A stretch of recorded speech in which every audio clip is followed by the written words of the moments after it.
Welcome sa Durs 2.0. Fresh at nagbabagang happenings bang hanap mo? Mga padabarkads man yan o mga trending topics? Pwes, sagutin natin yan. Kaya naman isubscribe nyo na ang ating channel para sa mga nagbabagang balita everyday.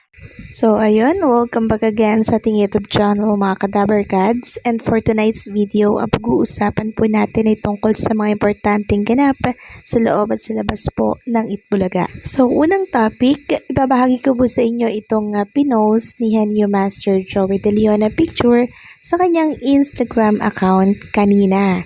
And may caption po ito na today is the 504th anniversary of the discovery of the Philippines by Ferdinando Magellan Magallanes.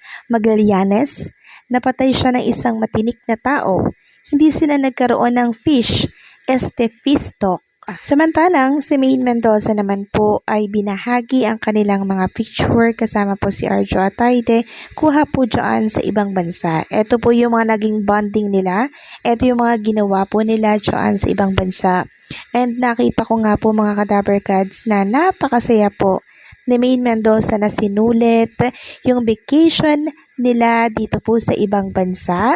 Ito ay bilang celebration na din po ng kanyang birthday. And meron din pong video na binahagi si Maine Mendoza na kung saan talagang umano sila sa yelo, no? So hindi ko nakitaan si Maine Mendoza ng takot doon.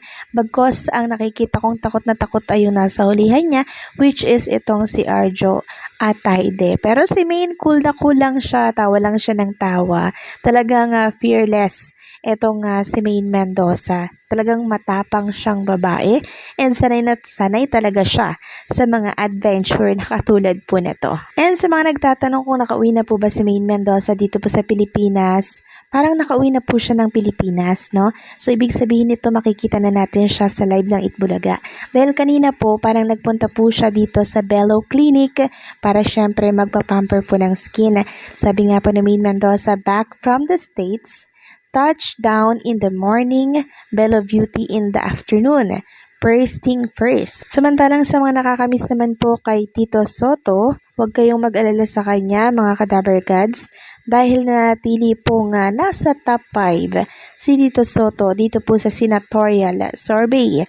Ayun nga po sa bagong inilabas ng Avanti News Online na nanatiling malakas po ang suporta ng mga Pilipino kay dating Senate President Tito Sotto sa pre-election survey para po sa 2025 senatorial race. Dahil sa kabila po ng kaguluhan, 'di ba, bumaba po yung iba sa survey, pero itong si Tito Sen andun pa rin sa top 5. Talagang gusto po siya ng tao. And speaking of Tito Sotto, meron po akong nabasang post wala po sa isang netizen dito po sa Facebook. Sabi niya, itong si Tito Sotto, instead na makisimpatya siya sa mga kawawang biktima daw po ng EJK, tila galit pa siya sa pagkakulong kay Duterte. So hindi naman po lingid sa ating kaalaman na si Tito Sotto po at itong si dating ex-president Rodrigo Duterte, maganda po ang naging samahan niyan nung mga nakaraan. 'Di ba?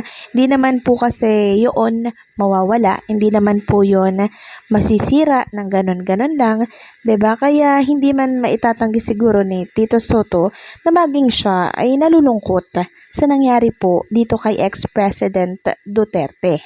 Kaya instead po na magbigay po siya ng simpatya sa mga nabiktima daw po ng EJK, nananahimik na lamang po siya. Okay po yun, nananahimik na lamang siya kasi alam naman natin yung galit po ng mga tao, 'di ba? Sobra po ang daming sumusuporta kay PRRD. So kung dadagdag pa po, magbibigay pa po ng simpatya si Tito Sen, baka maging si Tito Sotto ay awayin din po ng mga sumusuporta po kay PRRD. Kaya okay na po yung manahimik na lamang siya.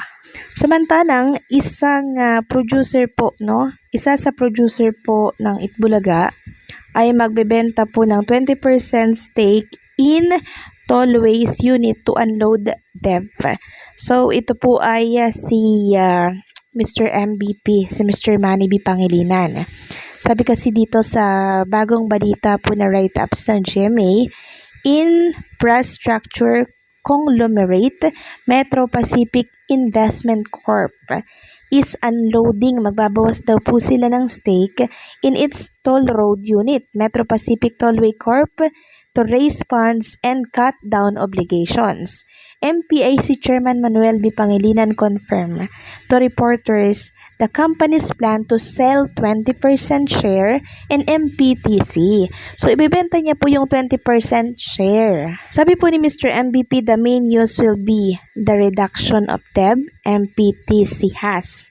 And then, Pangilinan also said that the plan to sell MPIC's share in its tollways unit form part of the company objective to raise 30 billion to 50 billion to pay off MPT's debt. So, nag-unload po sila ng utang, no? And syempre, obligation na din. Alam naman natin na business-minded po itong si Mr. MVP. 'Di ba? Kaya for sure, may panibago na naman po yung plano. 'Di ba? Nang sa ganun ay yumabong po ng yumabong yung kanyang mga hawak na business. Ganyan po katalino itong si Mr. MVP na isa po sa mga producer ng noontime show na sinusuportahan po natin. Walang iba kundi po ang Itbulaga. Sabi pa dito, MPIC currently own over 99% of MPTC. MPIC Chief Financial Officer Shea Cabala Revilla said the company plan is to repay down the MPT's debt in absolute term. We are actually in the process of selling a portion of MPTC's stake to a third party. The proceeds of which will be used by MPTC to pay off their debt of about 64.99 billion. So, napakarami po palang utang, no? 64.99 billion. So, napakaraming property po nitong si Mr. MVP, no? Kaya po sa mga nag-aalala dyan, diba, na baka daw pakawalan pong Itbulaga, never. Hindi po yun mangyayari. Kasi kung inyong natatandaan, matagal na pong nililigawan ni Mr. MVP itong TBJ or ang Itbulaga na mapasa kamay po niya. Ngayon pa ba niya ito papakawalan? Diba, napakaganda po ng mga advertisement na nakukuha po ng Itbulaga and syempre ng mga sponsors neto. 'Di ba? Ang dami pong nanonood online pa lang talagang ang dami. 'Di ba? Umaabot po ng 130 plus sa TBJ YouTube channel pa lang 'yon ano pa kaya yung mga viewers po sa television and isama na po yung mga nakukuha nilang mga advertisement every commercial gap. 'Di ba? Kaya hindi po at malabo po na pakawalan po niya itong Itbulaga. So, paano hanggang dito na lamang po ang update natin at maraming salamat po sa patuloy ninyong pagsuporta.